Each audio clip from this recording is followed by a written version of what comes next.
Welcome to OECD Podcast, where policy meets people. If a self-driving car gets into an accident, who's to blame? The person in the car or the technology powering the vehicle? What about the manufacturer? If an automated job search tool discriminates based on race or gender, who's at fault? The software or the company? As artificial intelligence becomes increasingly entrenched in our everyday lives, reckoning with these delicate ethical questions is more urgent than ever.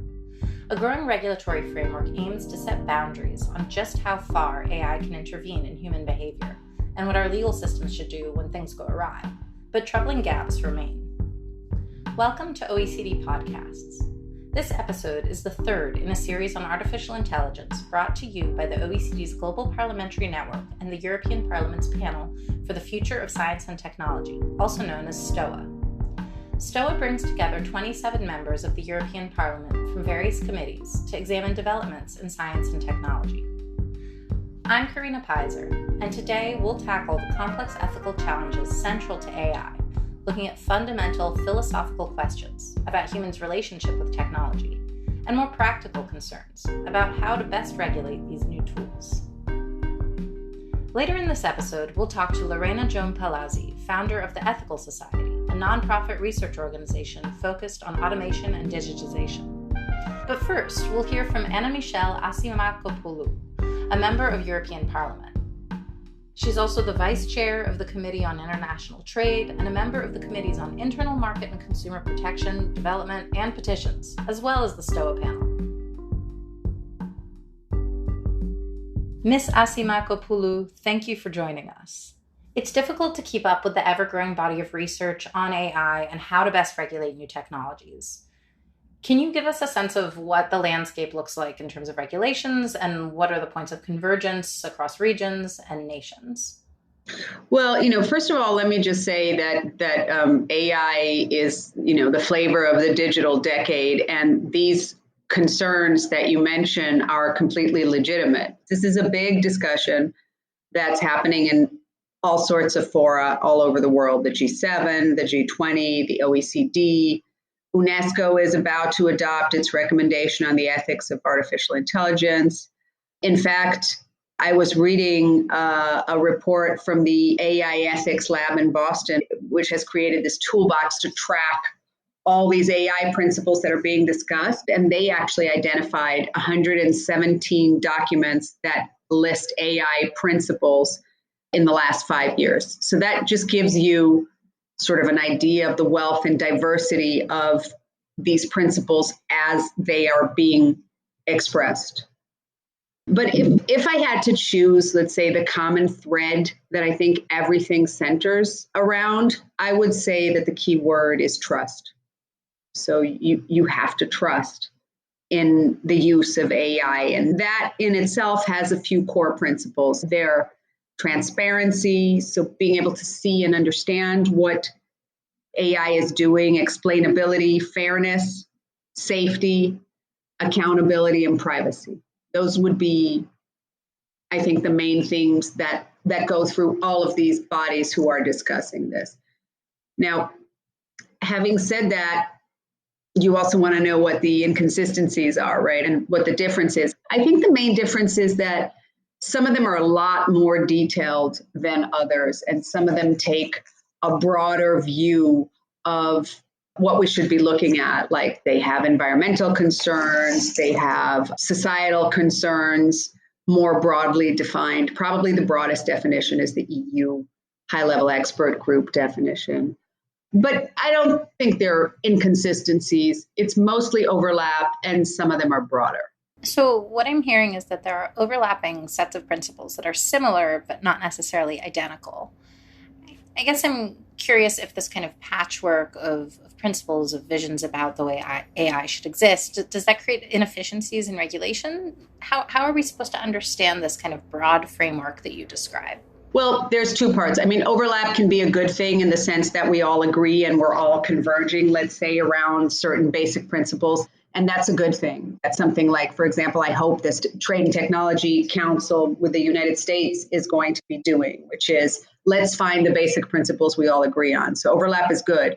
overlap when you're talking about legislation or regulation is not good, because then you don't have certainty, and legal certainty is very important. And when we struggle with the level of regulation that AI actually needs, what we're trying to find is this balance, between having a regulatory framework that on the one hand is lax enough that it encourages innovation and allows especially startups and SMEs to be involved in these technologies. And that's a big concern. And on the other hand, though, you want regulation that makes you feel that AI is trustworthy and that AI is safe and that your basic rights are being protected and you're getting the benefits of these technologies. So overlap is bad when you have lots of laws. Overlap on principles and a basic understanding of what you're trying to do is good.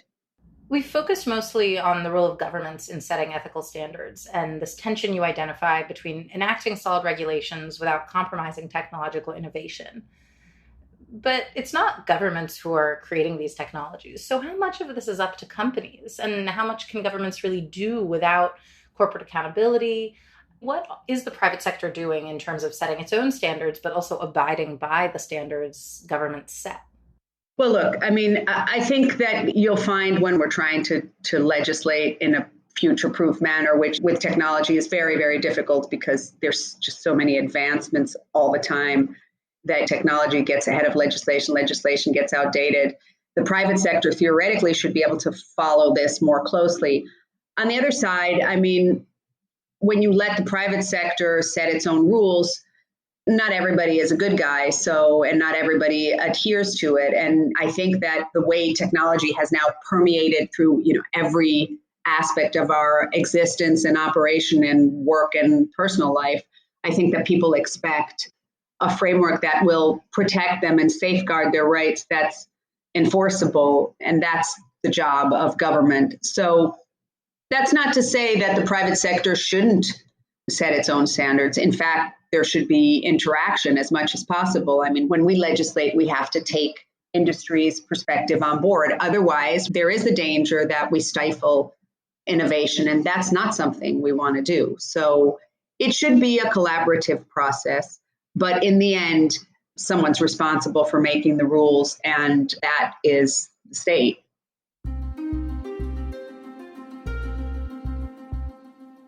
I'd love to hear some examples of, maybe in the past decade, how certain technologies have advanced ahead of the law and how legislators have worked to keep up with new technology. Yeah, well, AI is a good example of that because, some people say, well, there's really nothing new when people who are not in favor of regulation say, well, there's nothing really new. When you're talking about a self-driving car, you're really talking about product liability. So what's new? Okay, you have a new technology, but the basic principles are fine. So maybe you just need to tweak the legislative framework. We have GDPR, for example, that covers a lot of stuff. We have product liability legislation. Tort law covers a lot of that. That's fine. But we do need to address these issues when there is a risk inherent in the technology that makes it dangerous. You want a self-driving car, maybe because you don't want to own a car, because if you have less cars, it's better for the environment because it's easier. You don't have to learn how to drive. Sometimes it might actually be safer because you don't have, for example, the problem of drunk driving. At the same time, you need to then address the question, well, when something goes wrong, whose fault is it? Is it your fault because you didn't take over? Is it the manufacturer's fault? Is it the software producer's fault? That's why AI needs its own framework, because it's a lot more complicated. Now, the principles, though, that there should be human oversight or that there should be transparency, these are things that can be very future-proof, regardless of how the technology evolves. Right. So these two examples you raise about self-driving cars and bias in hiring processes, these are really important. I was just reading about a case where a boy was killed in an accident with a self-driving car. And it presents us with this tricky question of, this is automated technology, but there's a human using it. So how has the regulatory framework evolved to tackle these gray areas that seem really important? Well, frankly, it really hasn't yet. And that's part of the problem. Self-driving cars are not something that's the norm, far from it, but it will be. And that's why as these cases come up, we really have to start thinking of them in a different light. And just the fact that we're discussing it like this shows that there are limits to the existing legal framework surrounding these questions. So we do have to dive deeper, and that means that policymakers have to have a much better understanding of the technologies and of the issues and of how all this works, because otherwise you simply can't regulate if you don't understand.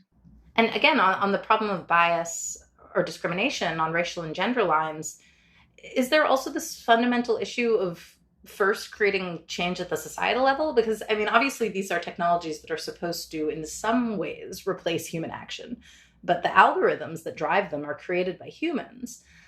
And that is, from what I understand, the reason they replicate some of these biases. So how do we kind of thread the needle with that? If there were no societal bias, then the algorithms wouldn't be biased. But there is societal bias, and there may be more or less. That's one piece of the puzzle. The other piece of the puzzle is, how is this incorporated in the algorithm? Because there's ways to hide the bias, or maybe it gets magnified. So we still need to look at the technology and regulate things that will allow us to check if this bias is causing damage.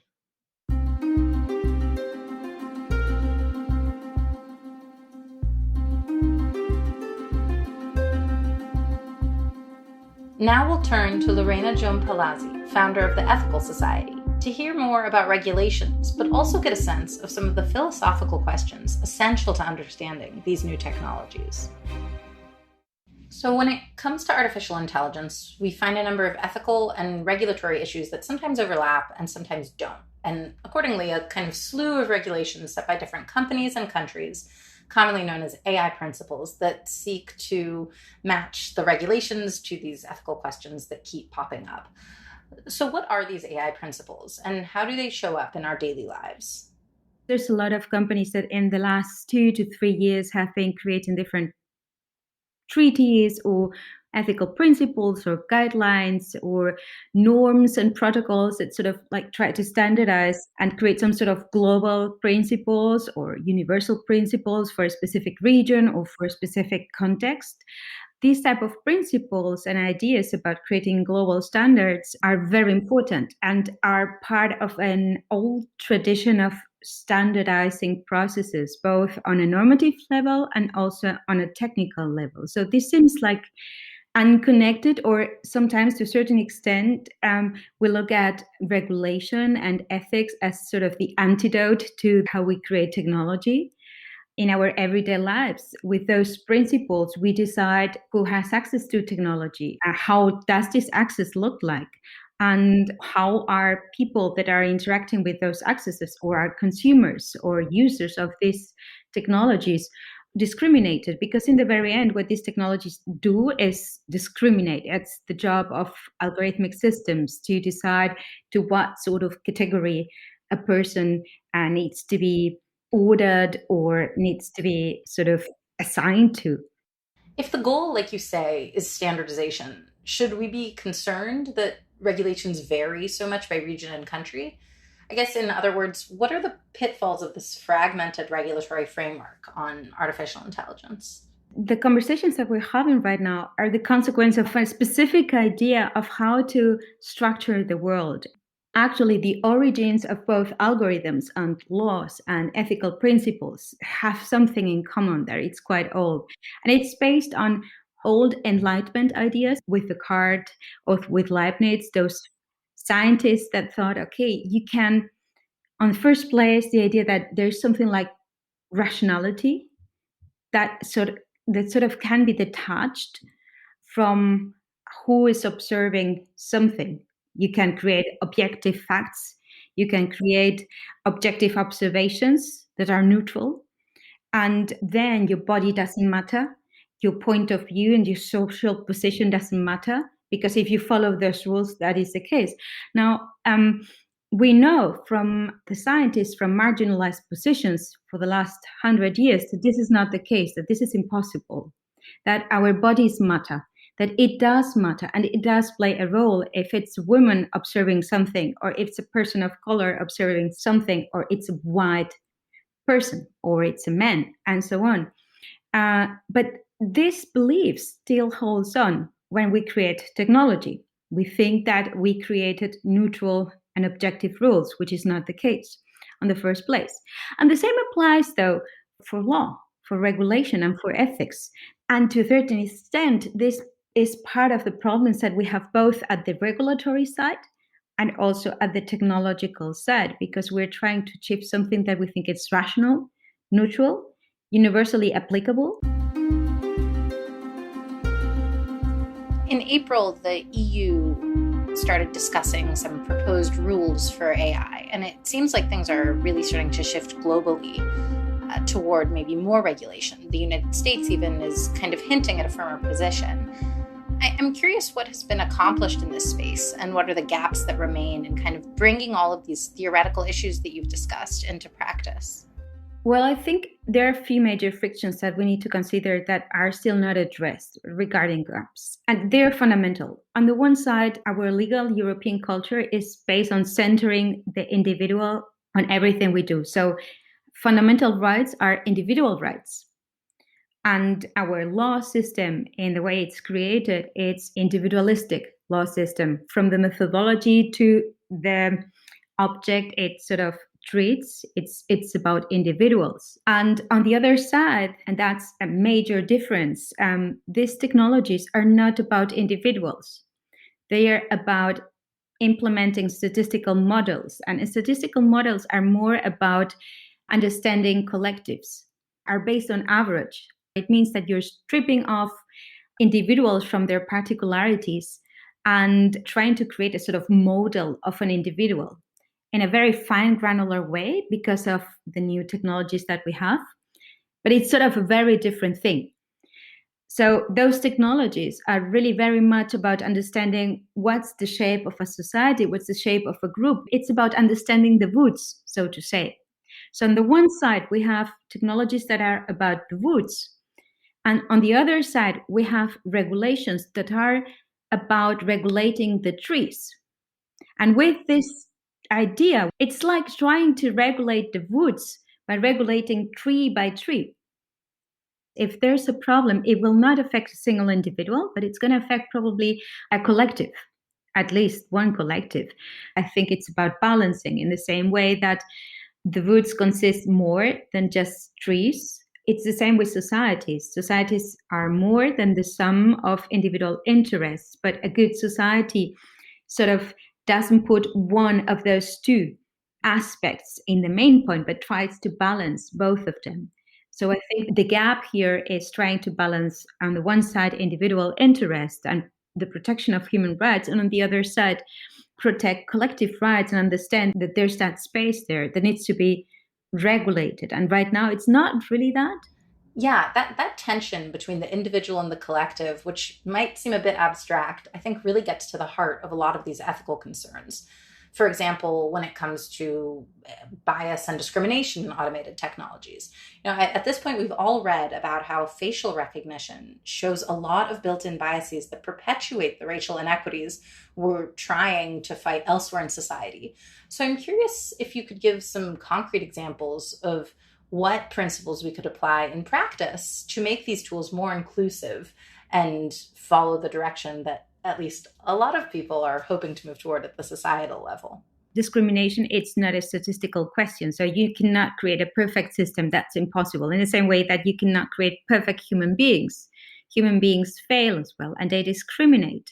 So we cannot ask as a democracy to have moral citizens. This is what precisely autocracies demand from their citizens, that they behave morally to have a good society.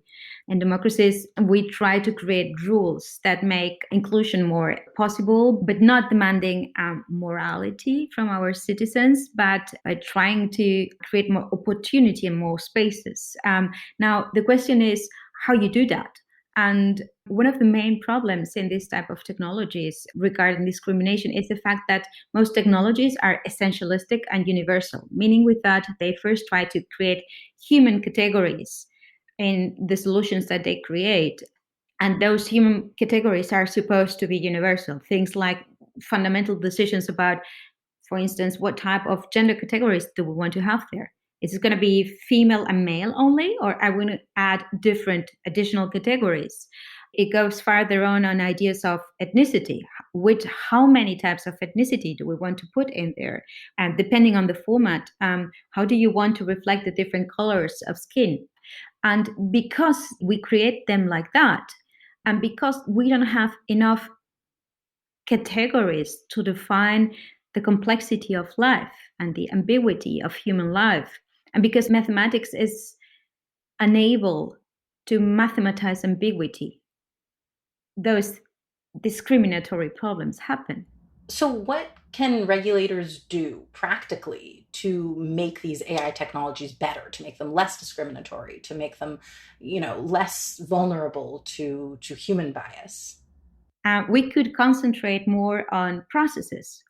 We could think about how those processes could be more inclusive and can be, so to say, created in such a way that they have a governance of human beings and of machines, and think about it more organically, that allow potentially marginalized and discriminated communities to ask for redress and to be able to address where those technologies are discriminatory. I think there's also this sort of idea that modernization implies digitization, implies using artificial intelligence. And to be honest, digitization and new technologies is not an objective in itself. It's an instrument to achieve specific societal goals. And those goals need to be defined first and not the other way around. When we decide that there's a part of a human process that we want to automatize, this is a moment which is an opportunity to think about how do we do this type of processes and were they right and what is it that we want to enhance. Those are things that have to do with cultural conversations, that have to do with ethical conversations as well, and that need not only to find place within the regulator, but as a society. And I think that the polarization that we're seeing nowadays sort of shows that we're at that point where we are discussing the fundamentals of our society. Thank you for listening to OECD Podcasts. To learn more about the EU Parliament's panel for the future of science and technology's work on AI, go to STOA at the European Parliament's website. To learn more about the OECD's work on AI, go to oecd.ai.